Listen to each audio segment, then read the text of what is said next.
ಇನ್ನು ಬಳಿಕ point number 10 ಅಲ್ಲೂ ಕೂಡ ಇವತ್ತು ಕಾರ್ಯಾಚರಣೆಯನ್ನು ಮಾಡಲಾಯಿತು. ಆದರೆ ಯಾವುದೇ ಕಳೆಬರ ಆಗಲಿ ಅವಶೇಷಗಳಾಗಲಿ ಅಲ್ಲಿ ಸಿಗಲಿಲ್ಲ.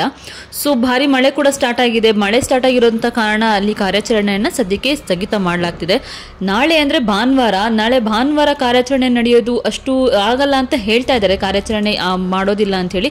ಬಟ್ ಇದ್ರ ಬಗ್ಗೆ ಕನ್ಫರ್ಮೇಷನ್ ಇನ್ನೂ ಯಾರು ಕೂಡ ಕೊಟ್ಟಿಲ್ಲ. SIT ಅವರು ಕೂಡ ಹೇಳಿಲ್ಲ ನಾಳೆ ಭಾನುವಾರ ಇದೆ, ಸೊ ಮಾಡಲ್ಲ ಅಂತ ಏನು ಹೇಳಿಲ್ಲ. ನೋಡಬೇಕು ನಾಳೆ ಕಾರ್ಯಾಚರಣೆ ಆಗುತ್ತಾ ಇಲ್ವಾ ಅಂತ ಹೇಳಿ. ಇನ್ನು ಸಾಕಷ್ಟು ನಿರೀಕ್ಷೆಯನ್ನು ಇಡಲಾಗಿತ್ತು. ಪಾಯಿಂಟ್ ನಂಬರ್ 9 ಅಲ್ಲಿ ಅನಾಮಿಕಾ ಹೇಳಿದ ಸಾಕಷ್ಟು ನನ್ನ ಹೆಣಗಳನ್ನ ಇಲ್ಲಿ ಹೂತಿದ್ದೆ ಅಂತ ಹೇಳಿ. ಬಟ್ ಯಾವುದೇ ಕೂಡ ಸಿಗಲಿಲ್ಲ. ಕಳೆಬರ ಹರಡಿ ತೆಗೆದ್ರೂ ಕೂಡ ಮಣ್ಣನ್ನು ಆಗಿದ್ರು ಕೂಡ ಯಾವುದೇ ರೀತಿಯಿಂದನೂ ಕಳೆಬರ ಸಿಗಲಿಲ್ಲ. ಇನ್ನು ಪಾಯಿಂಟ್ ನಂಬರ್ 13 ಮೇಲೆ ತುಂಬ ನಿರೀಕ್ಷೆಗಳನ್ನ ಇದೆ. ಯಾಕಂದರೆ ಅನಾಮಿಕಾ ಹೇಳಿದ ನಾನು ಪಾಯಿಂಟ್ ನಂಬರ್ 13ರಲ್ಲೂ ಕೂಡ 7ರಿಂದ 8 ಶವಗಳನ್ನ ನಾನು ಅಲ್ಲಿ ಹೂತಿಟ್ಟಿದ್ದೀನಿ. ಮೊದಲಿಗೆ ಅಲ್ಲಿಂದನೇ ಮಾಡಿ ಮಣ್ಣನ್ನು ಅಗೆಯುವಂಥ ಕಾರ್ಯ ಮಾಡಿ ಅಂತ ಕೂಡ ಹೇಳಿದ್ನಂತೆ. ಆದರೆ SIT ಅವರು ಸೀರಿಯಲ್ನ ಪ್ರಕಾರನೇ ಹೋಗೋಣ, ಸೀರಿಯಲ್ನ ಪ್ರಕಾರನೇ ಒಂದೊಂದೇ ಪಾಯಿಂಟರ್ಗಳಲ್ಲಿ ಮಣ್ಣನ್ನು ಸಮಾಧಿಯನ್ನು ಅಗೆಯುವಂಥ ಕಾರ್ಯಗಳನ್ನ ಮಾಡೋಣ, ಅಲ್ಲೇನಾದರೂ ಅವಶೇಷಗಳು ಸಿಗ್ಬೋದು ಅಂತ ಹೇಳಿ ಸೀರಿಯಲ್ ಪ್ರಕಾರನೇ ಬಂದಿದ್ದಾರೆ. ಸೊ ಇವತ್ತು 9 ಮತ್ತು 10ನೇ ಪಾಯಿಂಟ್ಗಳಲ್ಲಿ ಮಣ್ಣನ್ನು ಅಗೆಯುವಂಥ ಕಾರ್ಯಗಳಾಯಿತು. ಅದರಲ್ಲಿ ಯಾವುದೇ ರೀತಿಯ ಕಳೆಬರಗಳು ಸಿಕ್ಕಿಲ್ಲ.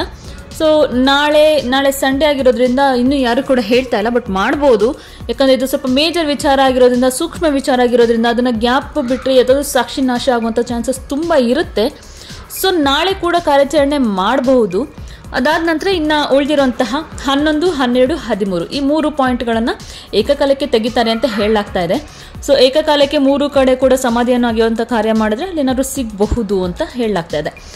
ಬಟ್ ಇನ್ನೊಂದು ಮೇಜರ್ ವಿಚಾರ ಏನಪ್ಪ ಅಂತಂದರೆ, ಈ 13 ಪಾಯಿಂಟ್ಗಳನ್ನು ಸಮಾಧಿ ಅಗೆಯೋ ಕಾರ್ಯಗಳನ್ನು ಮುಗಿದ ನಂತರ ಕಲ್ಲೇರಿ ಅನ್ನುವಂಥ ಒಂದು ಸ್ಥಳದಲ್ಲಿ ಈ ಸಮಾಧಿಯನ್ನು ಅಗೆಯುವಂಥ ಕಾರ್ಯ ಮಾಡಲಾಗುತ್ತಂತೆ. ಇದೊಂದು ಮೇಜರ್ ಆಗಿ ಬಂತಿರುವಂತಹ ಅಪ್ಡೇಟ್ಸ್. ಮೇಜರ್ ಅಪ್ಡೇಟ್ ಏನಕ್ಕೆ ಅಂತಂದರೆ, ಅನಾಮಿಕಾ ಹೇಳಿದಾನೆ ಸುಮಾರು 12ರಿಂದ 13 ವರ್ಷದ ಬಾಲಕಿಯನ್ನು ಈತ ಅಲ್ಲಿ ಹೂತಿಟ್ಟಿದ್ದನಂತೆ, ಪ್ರಭಾವಿಗಳು ಹೇಳಿದರು ಅಂತ ಕಾರಣಕ್ಕೆ. ಆ ಒಂದು ರೀಸನ್ಗೋಸ್ಕರ ಕಲ್ಲೇರಿ ಅನ್ನುವಂತಹ ಜಾಗದಲ್ಲಿ ಈತ 12ರಿಂದ 13 ವರ್ಷ ಪ್ರಾಯದ ಬಾಲಕಿಯ ಶವವನ್ನು ಅಲ್ಲಿ ಹೂತಿದ್ನಂತೆ. ಆ ಹುಡುಗಿಯ ಶವ ಹೇಗಿತ್ತು ಅಂತಂದರೆ, ಆಕೆ ಸ್ಕೂಲ್ ಡ್ರೆಸ್ನಲ್ಲೇ ಬಂದಿದ್ಲು. ಆಕೆಯ ಮೇಲ್ಗಡೆ ಶರ್ಟ್ ಅಷ್ಟೇ ಇತ್ತು, ಸ್ಕರ್ಟ್ ಇರಲಿಲ್ಲ, ಒಳ ಉಡುಪು ಕೂಡ ಇರಲಿಲ್ಲ. ಮೈಯಲ್ಲಿ ಆಕೆಯ ಮೇಲೆ ಲೈಂಗಿಕ ದೌರ್ಜನ್ಯ ನಡೆದಂತಹ ಮಾರ್ಕ್ಗಳಿದ್ವು. ಅಷ್ಟೇ ಅಲ್ಲ, ಅವಳನ್ನು ಕುತ್ತಿಗೆಯನ್ನು ಇಸ್ಕಿ ಸಾಯಿಸಿರೋಂತಹ ಕೆಲವೊಂದು ಗುರುತುಗಳು ಕೂಡ ಇದ್ವು. ಆಮೇಲೆ ಆ ಸ್ಕೂಲ್ ಬ್ಯಾಗ್ ಕೂಡ ಆಕೆ ಜೊತೆ ಹಾಗೇ ಇತ್ತು. ಅದನ್ನು ತಗೊಂಡು ಆ ಸ್ಕೂಲ್ ಬ್ಯಾಗ್ ಸಮೇತ ಆ ಬಾಲಕಿಯನ್ನು ಮಣ್ಣು ಮಾಡಬೇಕು, ಹೂತು ಹಾಕು ಅಂತ ಹೇಳಿ ಕೊಟ್ಟಿದ್ರಂತೆ ಈ ಅನಾಮಿಕನಿಗೆ. ಇಂಥದ್ದೊಂದು ಸ್ಫೋಟಕ ಸುದ್ದಿಯನ್ನು ಕೂಡ ಈಗ ಹೊರಬಿದ್ದಿದೆ. ಈ 13 ಪಾಯಿಂಟ್ಗಳಲ್ಲಿ ಕಾರ್ಯಾಚರಣೆಯನ್ನು ಮುಗಿದ ನಂತರ ಕಲ್ಲೇರಿಯ ಒಂದು ಸ್ಥಳದಲ್ಲಿ ಹೋಗಿ ಅಲ್ಲಿ ಮಣ್ಣನ್ನು ಅಗೆಯುವಂಥ ಕಾರ್ಯ ಮಾಡಲಾಗುತ್ತಂತೆ. ನೋಡೋಣ, ಅನಾಮಿಕಾ ಕೆಲವೊಂದು ವಿಚಾರಗಳನ್ನ ಹೇಳಿದ್ದಾನೆ, ಅದು ಒಂದೊಂದಾಗಿ ಹೊರಗೆ ಬರ್ತಾ ಇದೆ. ಬುರುಡೆ ರಹಸ್ಯ ಕೂಡ ಹೊರಗೆ ಬರಬೇಕು. ಅದೇ ರೀತಿ ಆತ ಏನು ಹೇಳಿದಾನಲ್ಲ, ಈಗ ನಾನು 12ರಿಂದ 13 ವರ್ಷದ ಒಂದು ಬಾಲಕಿಯನ್ನು ನಾನು ಹೂತು ಹಾಕಿದ್ದೀನಿ ಆ ಕಲ್ಲೇರಿ ಜಾಗದಲ್ಲಿ, ಆಕೆ ಮೈ ಮೇಲೆ ಬಟ್ಟೆ ಕೂಡ ಇರಲಿಲ್ಲ, ಒಳ ಉಡುಪು ಕೂಡ ಇರಲಿಲ್ಲ, ನಾನು ಬ್ಯಾಗ್ ಸಮೇತ ಹೂತು ಹಾಕಿದ್ದೀನಿ ಅಂತ ಹೇಳಿದ್ದಾನೆ. ಸೊ ಆ ಪಾಯಿಂಟಿಗೆ ಹೋಗಿ ಕೂಡ SIT ಅಧಿಕಾರಿಗಳು ಸಮಾಧಿ ಅಗೆಯುವಂಥ ಕಾರ್ಯವನ್ನು ಮಾಡ್ತಾ ಇದ್ದಾರಂತೆ. ಸೊ ಇದು ಮುಗಿದ ನಂತರ ಆ ಕಾರ್ಯಾಚರಣೆ ಶುರು ಆಗುತ್ತೆ. ನೋಡಬೇಕು, ಧರ್ಮಸ್ಥಳದಲ್ಲಿ ಭಾರಿ ಬೆಳವಣಿಗೆಗಳು ಸ್ಟಾರ್ಟ್ ಆಗೋಗಿದ್ದಾವೆ.